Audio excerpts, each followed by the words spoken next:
situation that we've had to overcome here in America.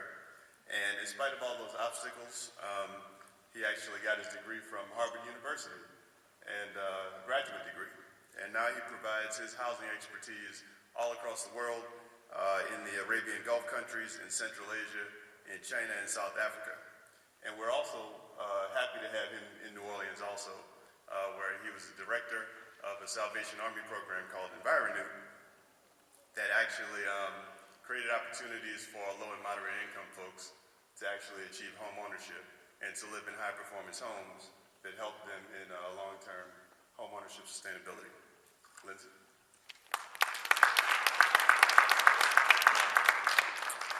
Well, thank you very much. It's very humbling to be here today.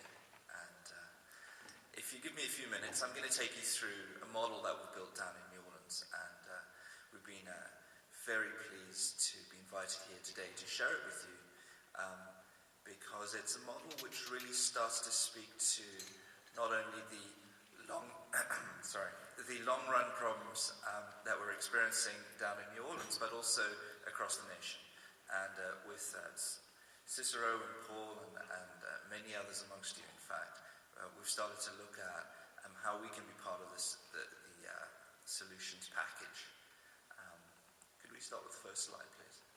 So, you're probably wondering what we're doing and specifically what the Salvation Army is doing here. We've been working with them and myself specifically on this project down in New Orleans.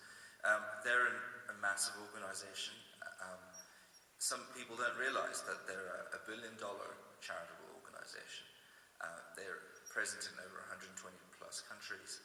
And what's interesting about them is post-Katrina, they spent $300 million in the Gulf. And they spent almost $70 million of that in New Orleans itself. And more specifically, they realized that there was a problem developing in the market, and that's when we came in. If we could go to the next slide. So, Salvation Army is well known for most people because they provide the basics, right? They provide meals, sometimes a Thanksgiving meal, clothes, and so forth. But what they really experience is when people start to fall out of housing, when people are unable to shelter themselves, the Salvation Army really starts to feel the impact of that. And that's how they started to develop this new program. And so what they did was they set aside $12 million and they put a team together. And I was chosen to drive that team and to try and provide solutions to housing, and specifically to provide homeownership to first-time buyers, and then to what we call community capacity people. People that do the important things in a community that hold it together. EMTs, teachers, policemen, firemen, first responders, and people. So, could we go to the next one? So with that in mind, I've got a few slides here that provides you with a toolkit about how to think about what we're going through. Everyone talks about New Orleans, everyone talks about Katrina. We've had quite a few disasters since then.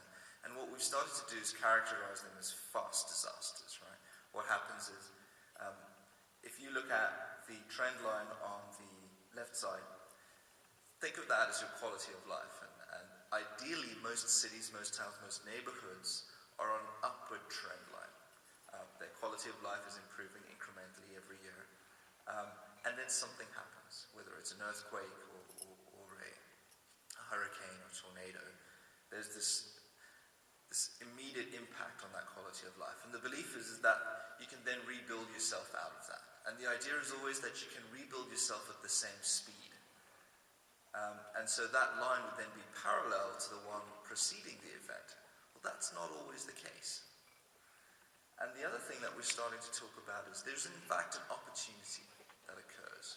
There's a tremendous amount of resources that start to convene around a site where a disaster's occurred.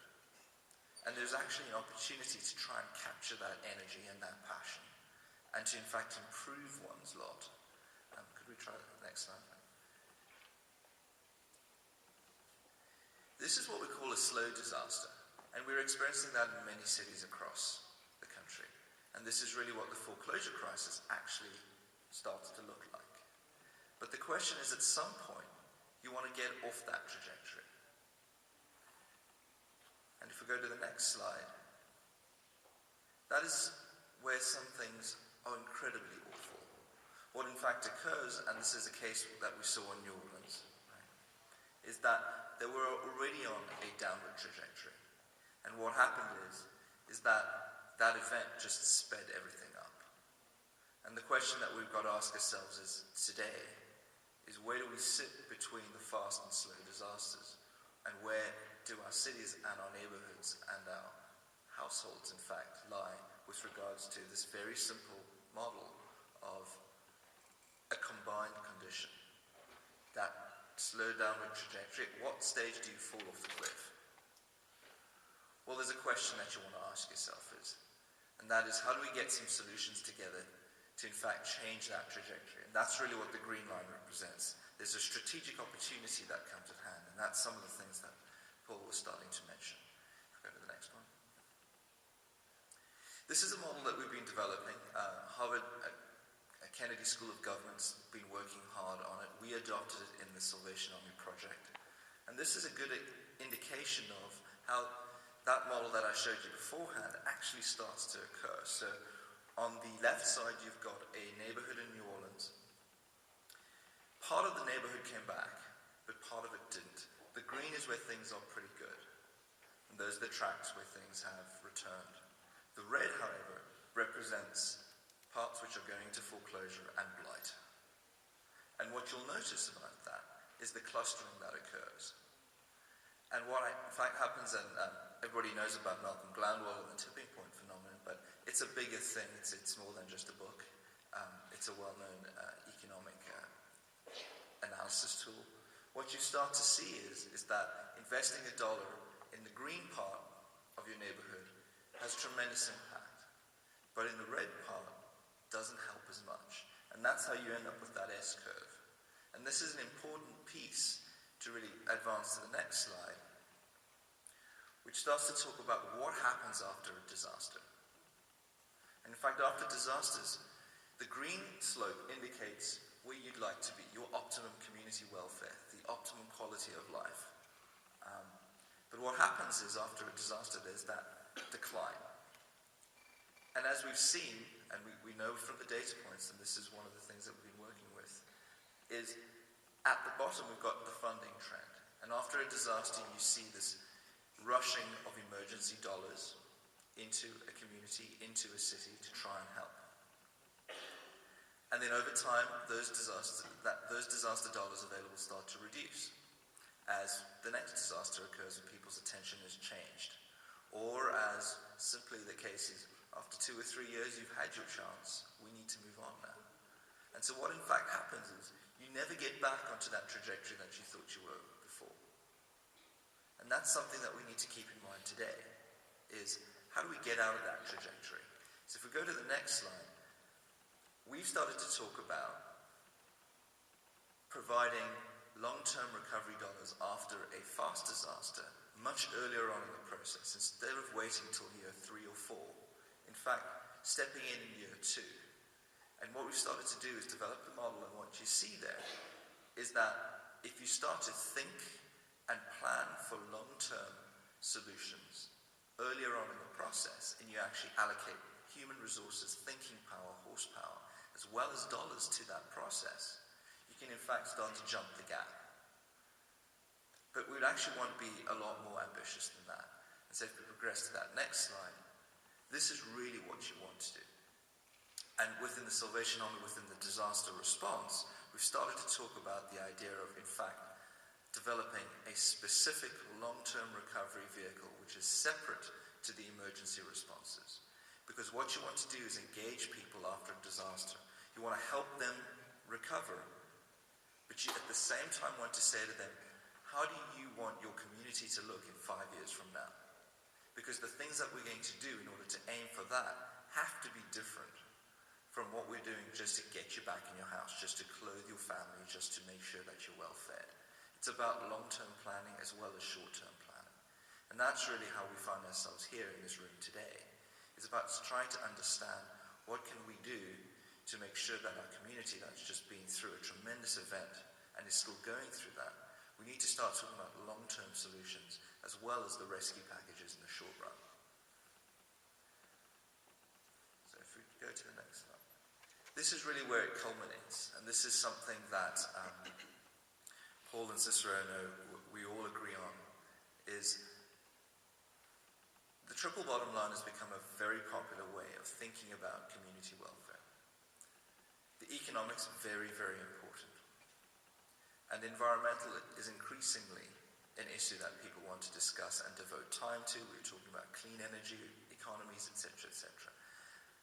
But there's the one piece that we seem to leave out, and the piece that we left out in New Orleans, and that with the Salvation Army we put back in, which is you've got to focus on the home buyer. You've got to focus on the homeowner. The demand side is the most important. Being able to build a home with an economic engine, the supply side, that's easy.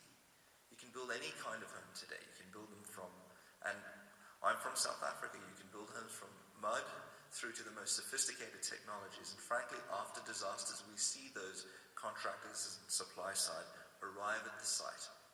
And they provide solutions. But the problem is that there's no one there. The home buyer hasn't been prepared to, in fact, take advantage of the solutions. So if you've got a green home, a wonderfully, let's even say, a zero net energy home, and you've got this ability to deliver hundreds of homes at the same time, if you don't prepare the home buyer to take on the responsibility and to, in fact, get them to own the home, that engine will never move forward. And that's where we've really started to find our provision of a demand-side subsidy, the money that we're providing to first responders in New Orleans, has really gelled well with the model that SRP developed down in Pontchartrain Park. They emphasize the home buyer. They have a pipeline that is as deep as can be. It's just a case of getting over some problems with the local government there. But that's the key. And that's what we spoke about yesterday at the HAP meeting, the training with Nareb, is prepare the demand side, get out into the communities. Let's get the people ready to take on the home ownership. Everyone can be a homeowner, but we've got to start preparing them.